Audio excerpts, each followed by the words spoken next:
जय मसीह की। प्रभु यीशु मसीह के सामर्थी नाम में आप सभी को अनुग्रह और शांति बहुतायत से मिलती रहे। आइए प्रार्थना के साथ आगे के वचन में आगे बढ़ते हैं। अनुग्रहकारी सर्वशक्तिमान दयालु पिता परमेश्वर आपके सम्मुख आते हैं। पवित्र आत्मा इस समय आपकी उपस्थिति को मांगते हैं प्रभु जी। प्रभु जी, इस समय आपका अभिषेक इस जगह पर उतरने पाए। प्रभु जी, आपकी उपस्थिति यहाँ पर होने पाए। आपकी उपस्थिति हर जगह प्रभु जी, हर कोई जो इस वचन को सुनता है उस जगह पर होने पाए प्रभु जी। आपका वचन प्रभु जी हमसे बातचीत करने पाए। आपका वचन जो जीवित वचन है प्रभु जी, हम लोग का जीवन बदलने पाए। प्रभु जी सहायता करें और संभाले। प्रभु जी आप बढ़े और हम घटे। हम आपको महिमा देने वाला प्रभु जी जीवन जीने पाए। सहायता करें प्रभु जी और संभाले। सब कुछ प्रभु जी आपके हाथों में सौंपते हैं और आपकी सहायता को मांगते हैं प्रभु जी। और मांगते हैं प्रभु जी अपनी इस प्रार्थना को अपने जीवित उद्धारकर्ता प्रभु यीशु मसीह के नाम में, आमीन आमीन। हम लोग पिछले सप्ताह बात कर रहे थे यहोशू की पुस्तक से। यहोशू की पुस्तक का कुछ हम लोग बैकग्राउंड लिए थे। 1 से लेकर 6 अध्याय तक बातचीत कर रहे थे कि जब मूसा की मृत्यु हो गई तो कैसे परमेश्वर ने यहोशू को बुलाया। परमेश्वर ने कि जैसे मैं मूसा के साथ था वैसे ही तेरे साथ भी रहूँगा, मैं तुझे ना छोड़ूंगा ना त्यागूंगा, और जीवन भाई कोई भी तेरे सामने ना खड़ा रह पाएगा।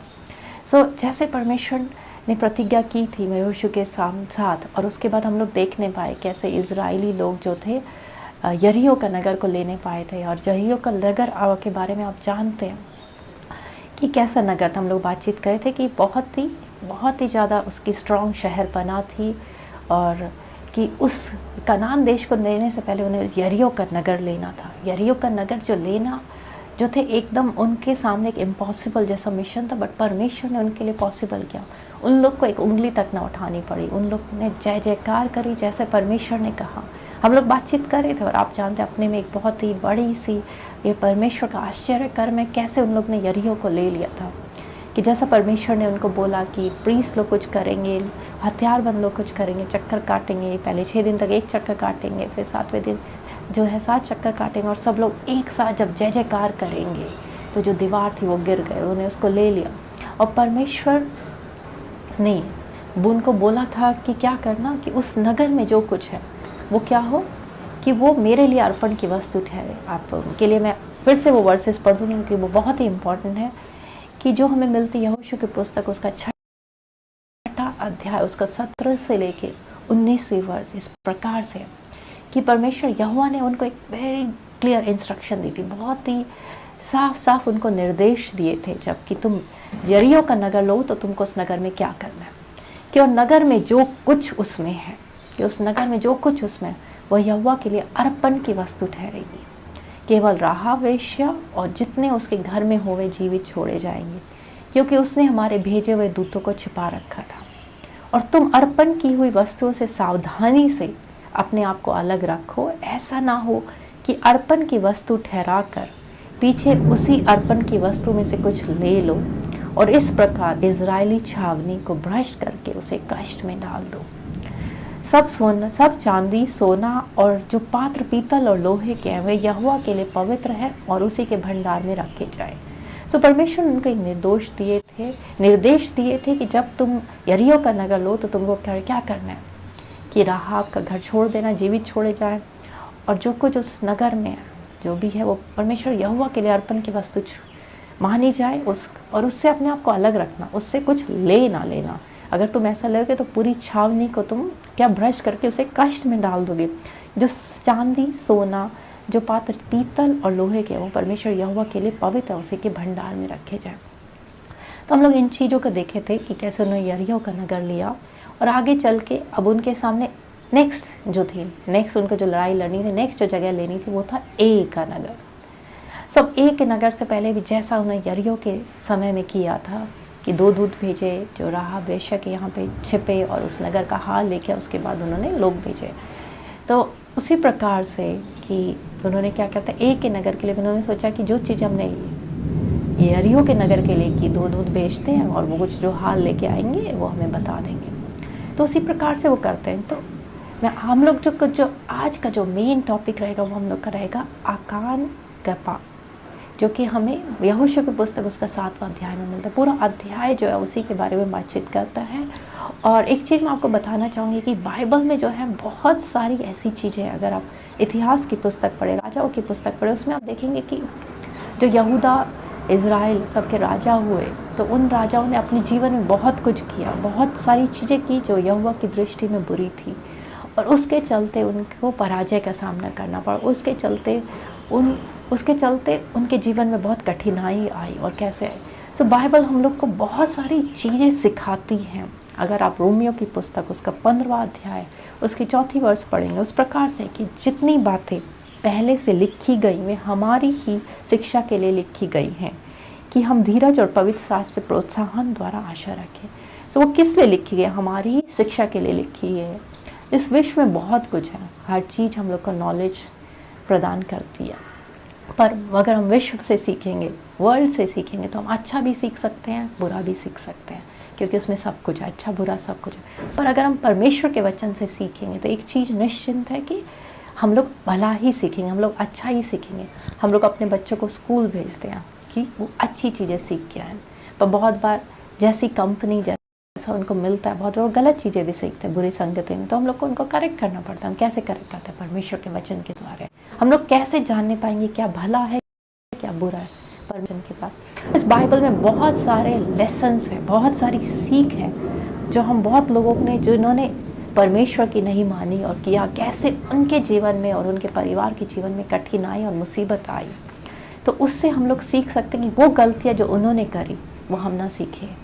और हम एक सेइंग बोलते हैं, लर्न फ्रॉम अदर्स मिस्टेक्स। सो हम लोग को वही करना है, जो दूसरों ने गलतियाँ की उससे हम कुछ सीख पाए।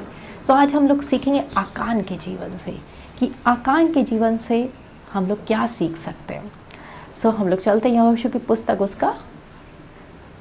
उसका 7वां अध्याय। सो ये जो पुस्तक है वो स्टार्ट होती है, जो अध्याय है, अगर आप यहोशू की पुस्तक उसका 7, परंतु, कि अगर उससे पहले देखिए इजरायली लोगों ने सब माना, उनको मिल गया, पर परंतु जब आ जाता है, एकदम परंतु जैसे ही वर्ड आ जाता है, बट जैसे ही आ जाता है, इसका मतलब कुछ अपोजिट हुआ, जो नहीं उनको करना चाहिए था, जो कर रहे थे उसके अगेंस्ट में कोई कुछ करा। इजराइलियों ने अर्पण की वस्तु के विषय में विश्वासघात किया, अर्थात यहूदा के गोत्र का आकान, जो जेरहवंशी जब्दी का पोता और कर्मी का पुत्र था, उसने अर्पण की वस्तुओं में से कुछ ले लिया। इस कारण यहोवा का कोप था इजराइलियों पर भड़क उठा।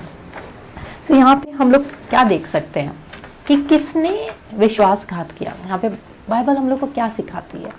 इजराइलियों ने अर्पण की वस्तु के विषय में विश्वासघात किया। सॉरी। सो हम लोग अभी देखे थे कि जो यहोशू की पुस्तक का 6वां अध्याय में बहुत ही साफ साफ निर्देश उनको मिले थे कि अर्पण की वस्तु से अपने आप को दूर रखना, उसमें से कुछ ले ना लेना, नहीं तो तुम पूरी इजरायली छावनी को भ्रष्ट करके कष्ट में डाल दो। तो यहाँ पे देखते हैं कि इजरायलियों ने, यहाँ पे एक इंसान का नाम नहीं बोला जा, पूरी इजरायलियों ने अर्पण की वस्तु के विषय में विश्वासघात किया। विश्वासघात जो है बहुत ही स्ट्रॉन्ग वर्ड है, कि किसी ने धोखा दे दिया, बहुत ही विश्वास, किसी ने किसी के विश्वास को तोड़ दिया। अर्थात यहूदा के गोत्र का आकान, जो जेरहवंशी जब्दी का पोता और कर्मी का पुत्र था, उसने अर्पण की वस्तुओं में से कुछ ले लिया। इस कारण यहोवा का कोप इजराइलियों पर भड़क उठा। तो यहाँ पे किसने अर्पण की वस्तु में से ले लिया था? इसमें आकान ने। आकान का पूरा दिया है कि वो किसका पोता था, किसका पुत्र था, किस गोत्र से था, वो यहूदा के गोत्र से था। और उसने क्या किया? उसने अर्पण की वस्तु में से ले लिया, और क्या हुआ? अब क्या गिना जा रहा है कि इजराइलियों ने विश्वासघात किया। एक इंसान के पाप के चलते पूरी छावनी जो थी, कि पूरी इजराइलियों को के लिए वो क्या गिना गया? विश्वासघात गिना गया। और यहोवा का कोप सब पे भड़क उठा, पूरे इजराइलियों पर भड़क उठा। हम आगे चलेंगे वर्स 2 में, वर्स 2 से लेके 5 तक उसमें। और यहोशू ने यरीहो से ए नाम नगर के पास, जो बेतावेन से लगा हुआ बेतेल के पूर्व की ओर है, कितने पुरुषों को यह कहकर भेजा कि जाकर देश का भेद ले आओ। और उन पुरुषों ने जाकर ए का भेद लिया। सो वो ए का भेद लेके आते हैं, वो स्पाइस जाते हैं कि उस नगर का हाल कैसा है, और जैसे यहोशू ने पहले किया था वैसे ही भेजा।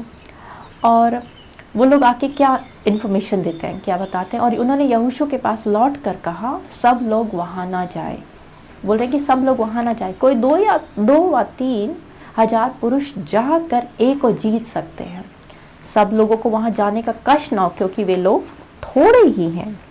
सो यहाँ पे हम लोग क्या देख सकते हैं कि वो लोग क्या बोलते हैं कि सब लोग ना जाएं, कुछ ही लोग जाएं, 2,000-3,000 लोग ही क्या है यरीहो एक को जीत के ला सकते हैं। सॉरी। सो यहाँ पे हम लोग क्या देख रहे हैं कि वो क्या, ये उनका ओवर कॉन्फिडेंस है या उनका फेथ है। अभी अभी उन्होंने यरीहो के नगर को ले लिया, जो लगता था कि जिसकी शहर पाना किसी तरीके से तोड़ी नहीं जा सकती, उस नगर को भी वो लोग जीत गए। पर वो कैसे जीते? वो परमेश्वर के हाथ के द्वारा जीते। पर यहाँ पर वो कह रहे हैं कि बस सब लोगों को कष्ट ना दो, 2-3 हजार जा, क्योंकि ये छोटा सा नगर है, छोटा सा है, उसको आराम से जीत के ला सकते हैं। तो अब ये था कि उन्होंने जो था कि उन्होंने उस विजय को देखा जो अभी और उनका बहुत ज़्यादा ओवर कॉन्फिडेंस और बहुत ज़्यादा विश्वास परमेश्वर ने था कि जैसे परमेश्वर ने उनको यरीहो का नगर दिया, वैसे ही परमेश्वर उनको एक का नगर भी देगा। और आगे चल के क्या होता है कि और फिर आगे चल के इसमें लिखा है 4थी वर्ष, इसलिए कोई 3,000 पुरुष वहाँ गए, परंतु एक के रहने वालों के सामने से भाग आए। तो कितने पुरुष गए? 3,000। उन्होंने कहा 2 या 3,000 को भेजो, सबको कष्ट न दो, क्योंकि नगर छोटा, वो आराम से लेके आ जाएंगे। पर जो कि यहोशू जो था एक अच्छा लीडर बोलेंगे, उसने जितना मैक्सिमम उन्होंने प्रिडिक्ट किया उस मैक्सिमम को उसने दिया। तो 3,000 उसने भेजे और वो गए, और क्या बता रही है बाइबल, वो एक के सामने से भाग आए। और आगे अगर 5वीं वर्ष आप पढ़ेंगे, तब एक के रहने वालों ने उनमें से कोई 36 पुरुष मार डाले और अपने फाटक से शबा रीम तक उनका पीछा करके उतराई में उनको मारते गए। तब लोगों का मन पिघल कर जल सा बन गया। तो यहाँ पे हम लोग क्या देख सकते हैं कि कितने लोग मारे गए? 36 लोग मारे गए। यहाँ पे कुछ चीज़ें कि एक तो वो भाग आए, वो गए थे युद्ध लड़ने, पर पराजित होकर भाग आए, और 36 लोग मारे गए, और उन लोगों का मन पिघल कर जल सा बन गया। तो यहाँ पर हम लोग कुछ चीज़ों को देख सकते हैं कि यहाँ पर क्यों लोगों का मन पिघल कर पानी सा बन गया। क्योंकि अभी हम लोग जब पिछले सप्ताह बात कहते थे कि परमेश्वर ने यहोशू से क्या कहा था, मैं जीवन भर तेरे साथ रहूँगा, तुझे ना छोड़ूंगा ना त्यागूंगा, कोई जीवन भर तेरे सामने खड़ा ना रह सकेगा। सो यहाँ पे अब उनको लगा कि अचानक से क्या हुआ, अभी तो उन्होंने यरीहो का नगर लिया था और यहाँ पे वो भाग गए, यहाँ तक कि 36 लोग मारे गए। और तो आगे की अगर वर्स में पढ़ेंगे हम लोग, और डिटेल्स में इसमें बाद में जाएंगे। तब यहोशू ने अपने वस्त्र फाड़े और वह और इजरायली वृद्ध लोग यहोवा के संदूक के सामने मुंह के बल गिरकर पृथ्वी पर सांझ तक पड़े रहे, और उन्होंने अपने अपने सर पर धूल डाली। सो ये क्या दिखाता है? सॉरी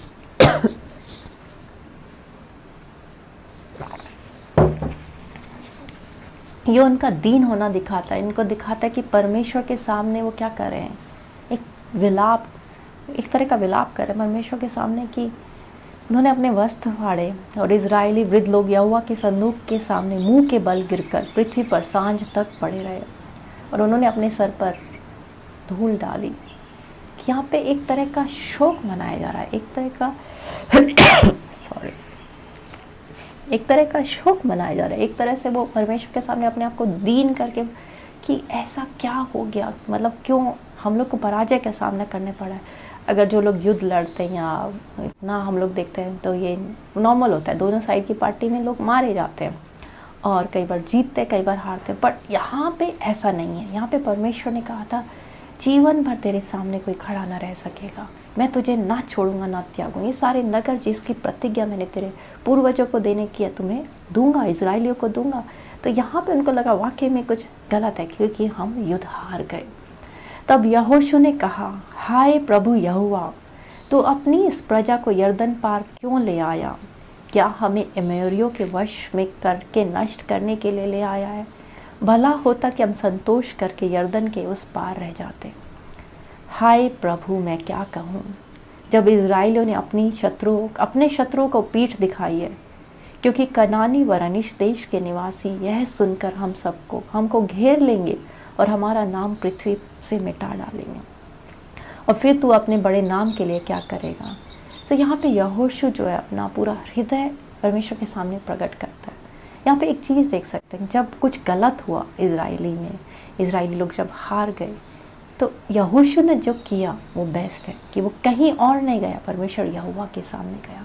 परमेश्वर यहोवा के सामने अपने आप को दीन किया। परमेश्वर यहोवा के सामने अपना पूरा हृदय उसने खोल के रख दिया कि क्यों प्रभु तू हमें यरदन पार लिया। अभी लोग देखे थे कैसे उन्होंने यरदन पार किया। वो यरदन जो था ना, पानी थम गया, दीवार की तरह रुक गया, और वो लोग सूखी जमीन पे उसको पार किए।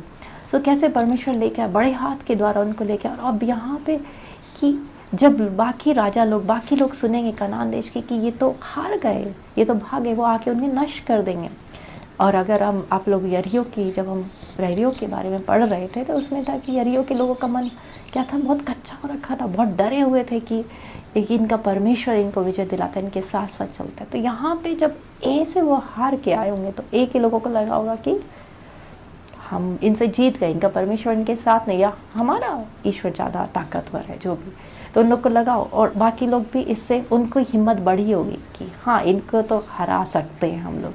तो यहाँ पे ये कि सब लोग आके हमें मार डालेंगे, फिर परमेश्वर तू बड़े नाम के लिए क्या करेगा, कि वो हमारा नाम ही पृथ्वी पर से मिटा देंगे, जिसकी प्रतिज्ञा तूने की थी कि इनका क्या होता है, आकाश के तारों के समान होगा, समुद्र के बालू के समान, किनको के समान होगा। तो अब क्या परमेश्वर, तो आगे चल के क्या होता है, परमेश्वर जो है यहोशू को बोलते हैं। यहोवा ने यहोशू से कहा, उठ खड़ा हो जा, तू क्यों इस भांति मुंह के बल पृथ्वी पर पड़ा है।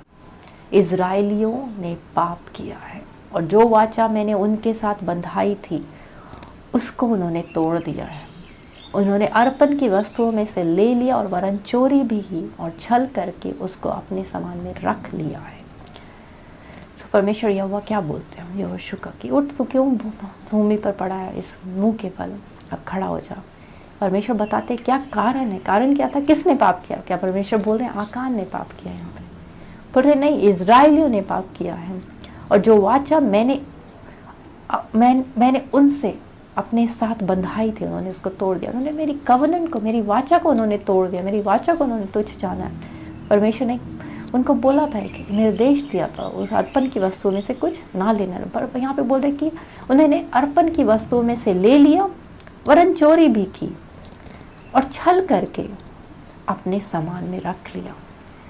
तो यहाँ पे बहुत सारी चीज़ें हम लोग देख सकते हैं। इजराइलियों ने पाप किया, और उन्होंने जो वाचा परमेश्वर ने उनके साथ बांधी थी उसे तोड़ दिया, और अर्पण की वस्तु में से ले लिया, चोरी की, छल किया, और उसे अपने सामान में रख लिया, अपना बनाने की कोशिश की। फिर उसके बाद इस कारण, तो परमेश्वर ने पहले रीज़न बताया, इस कारण इजरायली अपने शत्रु के सामने खड़े नहीं रह सकते। वे अपने शत्रु को पीठ दिखाते हैं, इसलिए कि वे आप अर्पण की वस्तु बन गए हैं। और यदि तुम अपने मध्य में से अर्पण की वस्तु को सत्यानाश न कर डालोगे, तो मैं आगे को तुम्हारे संग नहीं रहूँगा। तो यहाँ पे वेरी क्लियरली परमेश्वर ने उनसे बोल दिया कि इजरायली ने क्या किया, पाप किया, और अर्पण की वस्तुओं में से कुछ ले लिया। उनमें जो वाचा मैंने उनके साथ बांधी थी उसे तोड़ दिया, उन्होंने चोरी की, उन्होंने छल किया, और उसे अपने सामान में रख लिया। इस कारण इजरायली अपने शत्रु के सामने खड़े नहीं रह सकते, और वो अपने शत्रु को पीठ दिखाते हैं, और वो खुद ही अर्पण की वस्तु बन गए हैं। और यदि तुम, अब यहाँ पे परमेश्वर उनको बोल रहे हैं, एक रेमेडी भी दे रहे हैं कि क्या करना चाहिए तुमको। यदि तुम अपने मध्य में से अर्पण की वस्तु को सत्यानाश न कर डालोगे, तो मैं आगे को तुम्हारे संग नहीं रहूँगा। तो यहाँ पे परमेश्वर ने साफ साफ बोला कि यदि तुम उस वस्तु को, जो अर्पण की वस्तु तुमने अपने तंबू में रख ली है, उसको दूर नहीं कर डालोगे, तो मैं क्या करूँगा, मैं तुम्हारे संग ना रहूँगा, और तुम्हें क्या करना, उसको सत्यानाश कर डालूँगी। कि जब तक तुम उसके अब रिस्पॉन्सिबिलिटी इजराइलियों के ऊपर, जब तक उस अर्पण की वस्तु को तुम नाश न कर डालोगे, तब तक मैं तुम्हारे संग ना रहूँगा। सो बहुत बार हम लोग के जीवन में ऐसा हो सकता है कि हम लोग बहुत विजयी, बहुत जयवंत का जीवन जी रहे थे, अचानक से हम लोग हर चीज़ करते पराजय सा। परमेश्वर ने बोला कि मैं तुझे ना छोड़ूंगा, त्यागो। हम लोग देखते हैं कि हम अपने पैरियों के सामने खड़े नहीं रह पा रहे, हम लोग जिस चीज़ में हाथ डालते सफल नहीं हो रहा है, हम लोगों को हर जगह पराजय के सामने करना पड़ रहा है। और तो क्या हमारी छावनी में कोई ऐसी वस्तु है जिससे परमेश्वर ने बोला था अपनी छावनी में मत लाना। तो बहुत बार हमें अपनी छावनी, अपने तंबू, अपने डेरे को जांचने की ज़रूरत है। और इस समय अगर परमेश्वर का आत्मा आपसे बातचीत करे और कुछ याद दिलाए कि आपकी छावनी में ऐसा कुछ है, तो उसे आप अपने तंबू से दूर करें, ताकि परमेश्वर आपके साथ होकर चले। और आगे चल के आगे और परमेश्वर का वचन जो है यहोशू से कहता है, उठ, 13वीं वर्ष है, उठ प्रजा के लोगों को पवित्र कर और उनसे कह कि बिहान तक अपने अपने को पवित्र कर रखो, क्योंकि इज़राइल का परमेश्वर यहोवा यह कहता है कि हे इज़राइल, तेरे मध्य में अर्पण की वस्तु है, इसलिए जब तक तू अर्पण की वस्तु को अपने मध्य से दूर ना करे, तब तक तू अपने शत्रु के सामने खड़ा ना रह सकेगा। सो सेम चीज़ रिपीट हो रही है कि ये मतलब पूरी छावनी को बता कि जब तक तू उस अर्पण की वस्तु को अपनी छावनी से दूर ना करेगा, तब तक तू अपने शत्रुओं के सामने खड़ा ना रह सकेगा। इसलिए बिहान को तुम गोत्र के अनुसार समीप खड़े किए जाओगे, और जिस गोत्र के वो यहोवा पकड़े वह एक एक कुल करके पास आए, और जिस कुल को यहोवा पकड़े सो घराना घराना करके पास आए, और जिस घराने को यहोवा पकड़े वह एक एक पुरुष करके पास आए। तब जो पुरुष अर्पण की वस्तु रखे हुए पकड़ा जाए, वह और जो कुछ उसका हो सब आग में डालकर जला दिया जाए, क्योंकि उसने यहोवा की वाचा को तोड़ा है और इज़राइल ने अनुचित कर्म किया है। यहाँ पे परमेश्वर ने बताया कि कैसे इंटेरोगेशन करना है, कितने गोत्र है, 12 की गोत्र क्या है, गोत्र करके समीप खड़े जाए। फिर गोत्र जो पकड़ा जाए उस गोत्र में कुल करके, किसका कुल पकड़ा है उस कुल से घराना करके, किसका घराना, उस घराने में फिर यह एक एक कर कौन सा पुरुष ने विश्वासघात किया, और जिस पुरुष ने किया उसका जो कुछ सब कुछ उसका, उसको क्या किया, आग में डाल के उसको क्या कर दिया जाए, जला दिया जाए, क्योंकि उसने यहोवा की वाचा को तोड़ी और इज़राइल में अनुचित काम किया। तो ये सब जब हो रहा होगा तो आपको क्या लगता है, आकान को ये सब पता नहीं होगा क्यों परमेश्वर इतना समय दे रहा था। परमेश्वर बहुत ही दयालु परमेश्वर है कि आकान अपने पाप का अंगीकार कर ले। फिर आगे चल के हम लोग देखते हैं, बिहान को यहोशू सवेरे उठ इज़राइलियों को गोत्र गोत्र करके समीप लिवा ले गया, और यहूदा का गोत्र पकड़ा गया। तब उसने यहूदा के परिवार को समीप किया और जेरे वंशियों का कुल पकड़ा गया। फिर जेरे वंशियों के घराने में एक एक पुरुष को समीप लाया और जब्दी पकड़ा गया। तब उसने उसके घराने में एक एक पुरुष को समीप खड़ा किया, तो यहूदा के गोत्र का आकान जो जेरे वंशी जब्दी का पोता और कर्मी का पुत्र था पकड़ा गया। तो फाइनली यहाँ पे दिख रहा है कि जैसा परमेश्वर ने कहा था यहोशू ने वैसा किया, आकान जो है वो पकड़ा जाता है, और कि उसने विश्वासघात किया, उसने अर्पण की वस्तुओं में से कुछ ले लिया। अभी तक आकान ने नहीं बोला कि मैंने कुछ ले लिया, इतना कुछ हो रहा था, 36 लोग मारे गए और उन्हें पराजय का सामना करना पड़ा, और वो लोग परमेश्वर के भवन में मुंह के बल पड़े रहे। और कि इतना कि परमेश्वर ने कि सुबह बिहान को जब ऐसा ऐसा कहे जाएगा, सारी चीज़ें छावनी में सबको पता थी, पर आकान जो था वो नहीं गया कि हाँ मैंने पाप किया, परमेश्वर मुझे क्षमा कर। अभी तक वो उस पाप को छिपाए हुए, जब तक कि वो पकड़ा ना गया। तब यहोशू आकान से कहने लगा, हे मेरे बेटे, इज़राइल के परमेश्वर यहोवा का आदर कर और उसके आगे अंगीकार कर, और जो कुछ तूने किया है वह मुझे बता दे, और मुझसे कुछ मत छिपा। और यहाँ पे जब अब यहोशू आकान से कह रहा है, उसको कैसे बोला, हे मेरे बेटे। यहोशू के लिए बहुत ही सैड टाइम रहा होगा। वो एक लीडर था, एक अच्छा लीडर अपनी सारी भेड़ों को लेके चलता है और सारे लोगों को लेके चलता है। तो यहाँ पे जब उसने देखा कि किसी ने पाप किया, किसी के चलते, उसको अब क्या बोल रहा है, हे मेरे बेटे, परमेश्वर यहोवा का आदर कर, एंड उसके आगे अंगीकार कर कि अपने पाप को मान ले, परमेश्वर का आदर कर, परमेश्वर ने तुझे पकड़ा है, और जो कुछ तूने किया है वह मुझे बता दे और मुझसे कुछ मत छिपा।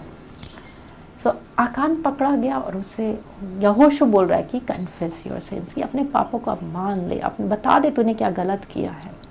पर अब बहुत देर हो चुकी थी, और आकान ने यहोशू को उत्तर दिया कि सचमुच मैंने इज़राइल के परमेश्वर यहोवा के विरुद्ध पाप किया है, और इस प्रकार मैंने किया कि उसने बोला कि हाँ निश्चय सचमुच मैंने परमेश्वर यहोवा के विरुद्ध पाप किया। और मैंने क्या किया कि जब मुझे लूट में शिनार देश का एक सुंदर ओढ़ना और 200 शेकल चांदी और 50 शेकल सोने की ईंट देख पड़ी, तब मैंने उनका लालच करके उन्हें रख लिया, और वे मेरे डेरे में भीतर गड़े, और सबके नीचे चांदी है। तो यहाँ पे हम लोग क्या देख सकते हैं कि उसने बताया कि अगर आप 21वीं वर्ष को बड़े ध्यान से पढ़िए कि आकान क्या बोलता है।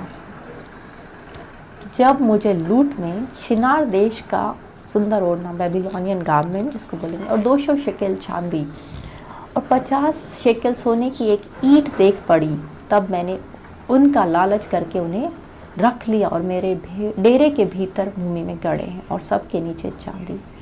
तो इसमें उसने क्या किया, पहले उसने उसको देखा, फिर उसने लालच किया, फिर ले लिया और उसको छिपा के गाड़ दिया। उसने 3 चीज़ें यहाँ पे ली। शिनार देश का सुंदर ओढ़ना, वो सुंदर दिखना चाहता था, वो अच्छा दिखना चाहता था। और बेबीलोनियन गारमेंट जो कि उस समय मतलब बोले कि काफ़ी अच्छा, या उसको लगता था कि वो एकदम अलग दिखे, लोग उसके रेस्पेक्ट करें। बहुत लोग चाहते हैं कि हम लोग अगर सुंदर सुंदर दिखेंगे, बहुत अच्छा अच्छा पहनेंगे, बहुत कीमती वस्त्र पहनेंगे, लोग हम लोग का आदर करेंगे।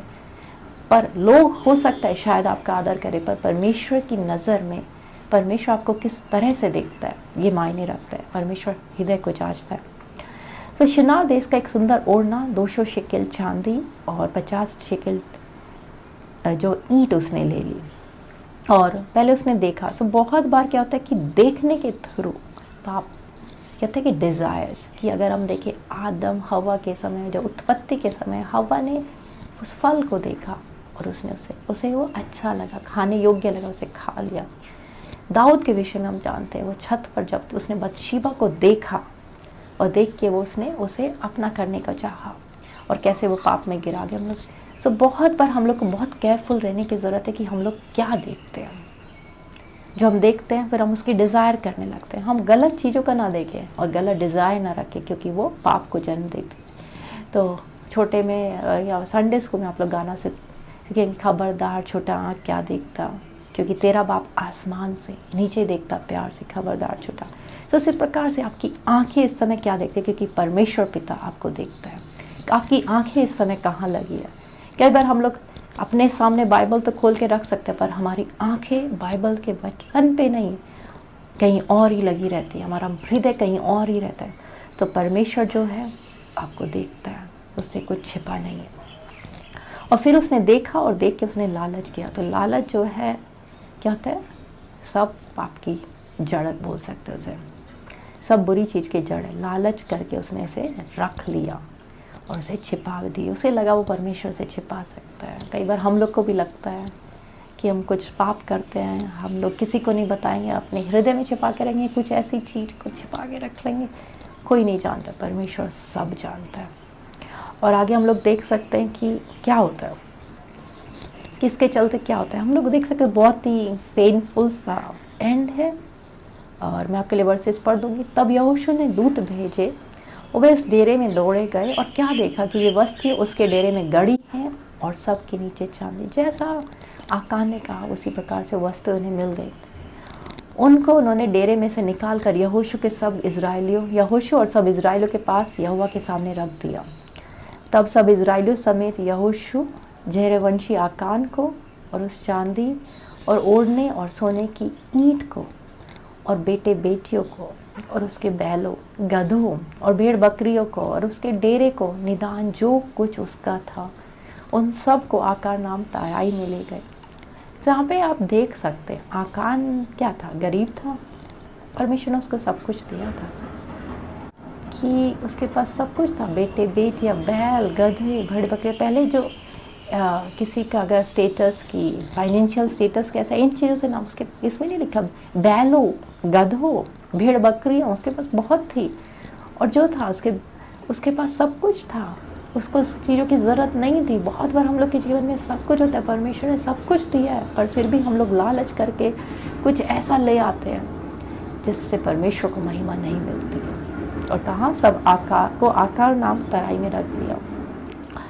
इस समय मैं आपसे बस एक चीज़ शेयर करना चाहूँगी। अभी बहुत लोग हैलोवीन को सेलिब्रेट कर रहे हैं। क्या उससे परमेश्वर को महिमा मिलती है? क्या वो परमेश्वर के नाम को महिमा देता है? या जैसा लोग कर रहे हैं क्योंकि हम अच्छा दिखना चाहते हैं, ऐसे ऐसे कॉस्ट्यूम पहन के सब पार्टी में जाना चाहते हैं, ऐसा करना चाहते हैं, क्या उससे परमेश्वर को महिमा मिलती है? क्या उससे परमेश्वर का कोप आपके और आपके पूरे परिवार पर भड़कता है? तो ध्यान रखें क्या अपने घरों में आप लाते हैं और क्या आप करते हैं कि किससे परमेश्वर को महिमा मिलती है। भेड़ चाल न चले, जैसा लोग कर रहे हैं उनके पीछे पीछे न भागे, पर जो परमेश्वर का वचन सिखाता है बहुत कुछ है सीखने के लिए। जितना एक चीज़ मैंने अपने जीवन में सीखी, जितना हम बाइबल को पढ़ते उतना लगता है हम कितना कम हम जानते हैं परमेश्वर को। जितना पढ़ने लगते हैं उतना हम लोग को लगता है कि हम बहुत ही कम परमेश्वर के बारे में जानते हैं। सो हम इस बाइबल को पढ़ें, इसमें भली चीज़ें लिखी हैं जो आपका जीवन आपको परमेश्वर के मार्ग पे चलाएगी, और उससे आपको ही नहीं आपके पूरे परिवार को, पूरे घराने को आशीष मिलेगी। सो आगे चल के क्या होता है, तब यहोशू ने उससे कहा, तूने हमें क्यों कष्ट दिया है? आज के दिन यहोवा तुझी को कष्ट देगा। तब सब इज़राइलियों ने उसको पत्थरवाह किया और उनको आग में डालकर जलाया और उनके ऊपर पत्थर डाल दिए। बहुत ही दर्दनाक से एंड हुआ, एक लालच के चलते, सिर्फ उसका नहीं उसके पूरे परिवार का। एक छोटा सा ग्रीड, छोटा सा खमीर पूरे जीवन को बर्बाद कर देता है, सिर्फ आपका नहीं आपके पूरे घराने का भी। और उन्होंने उसके ऊपर पत्थरों का बड़ा ढेर लगाया जो आज तक बना है। तब यहोवा का भड़का हुआ कोप शांत हो गया, इस कारण उस स्थान का नाम आज तक आकोर की तराई पड़ा है। तो यहाँ पे देखते कि पत्थरवाह किया, उसके बाद जला दिया, क्योंकि परमेश्वर ने आज्ञा दी थी कि जब यरीहो का नगर लो, जो कुछ उसमें उस नगर में तुम जला देना। तो यहाँ नहीं तो अगर तुम अर्पण की वस्तु में से कुछ लेगे तुम अर्पण की वस्तु ठहरोगे, तो उनको क्या करना, जला देना था। वो खुद अर्पण की वस्तु बन गया उन्होंने। तो यहाँ पे हम लोग जो गए, हम लोग एक इंट्रोडक्शन में गए कि आकान के अध्याय में क्या है। तो हम लोग जाएंगे कि आकान के जीवन से हम लोग क्या सीख सकते हैं। तो बहुत कुछ आकान के जीवन से सीखने के लिए, आकान के पाप से सीखने के लिए, जो कि हम अगले वीक, अगले हफ्ते, अगले रविवार को हम इसमें जाएंगे, बहुत डिटेल में जाएंगे। हम लोग के साथ बने रहे। और ये वचन जो है, परमेश्वर का जो वचन है, बहुत ही पावरफुल वचन है, बहुत ही जीवित वचन है, और ये हम लोग का जीवन बदल सकता है। और हम सबसे बोलूँगी कि आप अपनी बाइबल को पढ़ें, बहुत कुछ है, आपकी आंखों को बहुत कुछ भला लग सकता है, पर परमेश्वर के वचन से उसको जांच के देखिए कि परमेश्वर को क्या भला लगता है, और अपने डेरे में कुछ ऐसा न लाए जिससे परमेश्वर को महिमा नहीं मिलती है। परमेश्वर आपको इस वचन के द्वारा आशीष दे, और अगले हफ्ते में इसके भाग 2 में चलेंगे। हम लोग के साथ बने रहे। परमेश्वर आपको बहुत आयत से आशीष दे। आमीन।